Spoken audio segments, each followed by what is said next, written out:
Shabbat Shalom.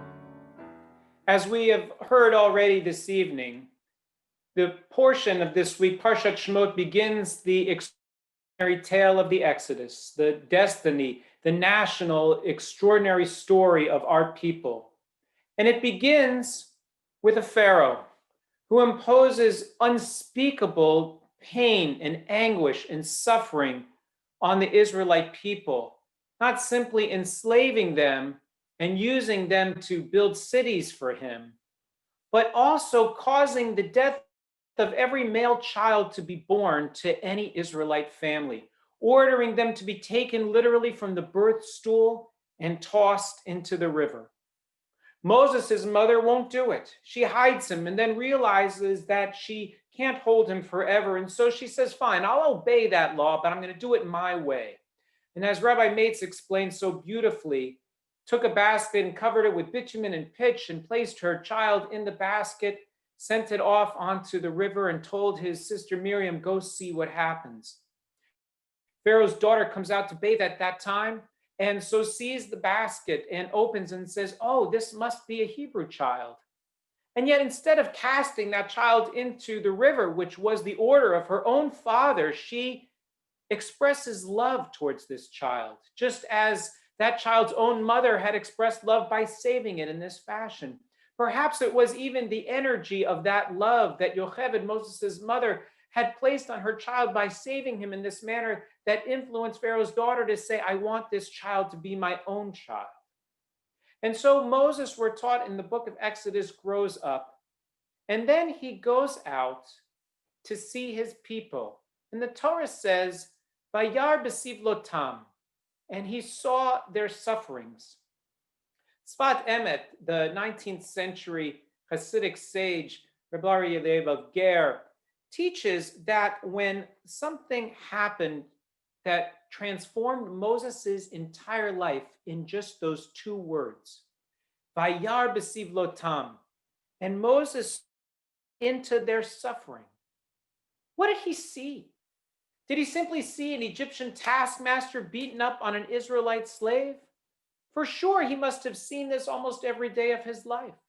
He could hear the crack of the whips outside his window. He must have known about the suffering of his people, but something happened that day.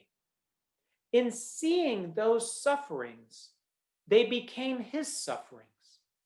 The pain that was visited on that anonymous Israelite slave became Moses' pain.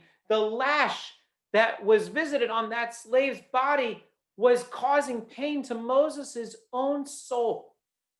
And so Moses acts to relieve that Israelite of pain and suffering, to redeem that Israelite from his oppression, kills the taskmaster and buries him in the sand.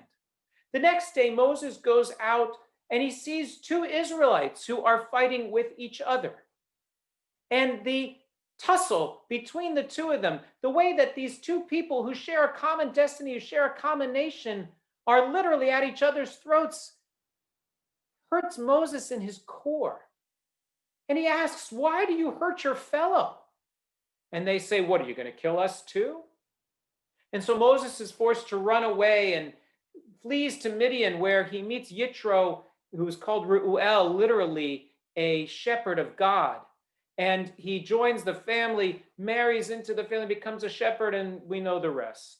Moses returns to Egypt and adjures Pharaoh to redeem the Israelites from slavery. But something happened in that moment.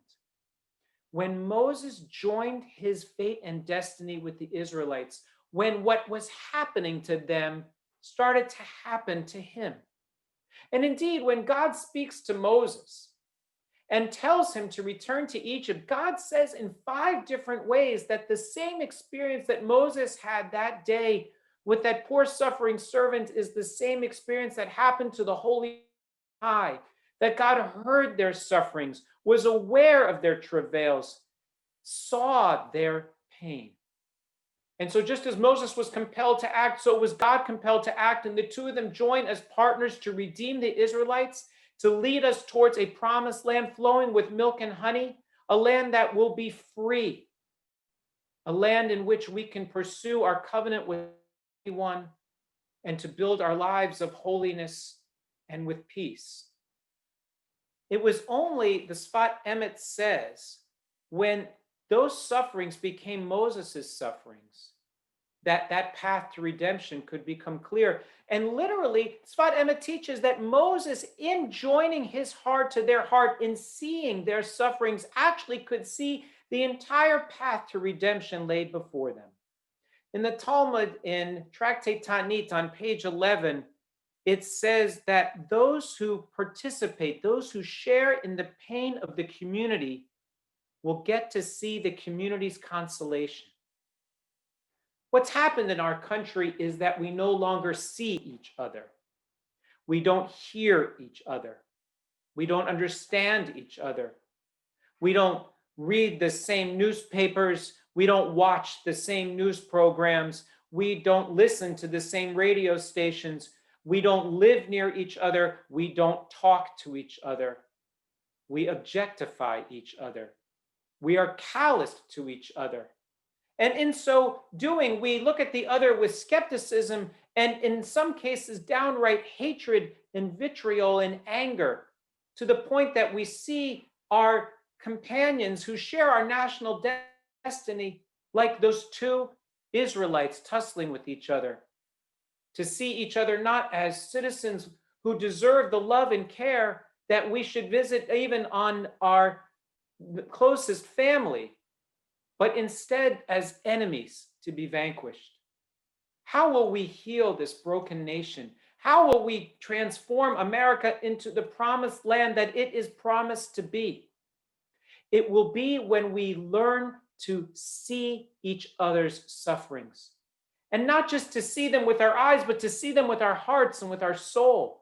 To see the people that we don't know. To hear the people we haven't met.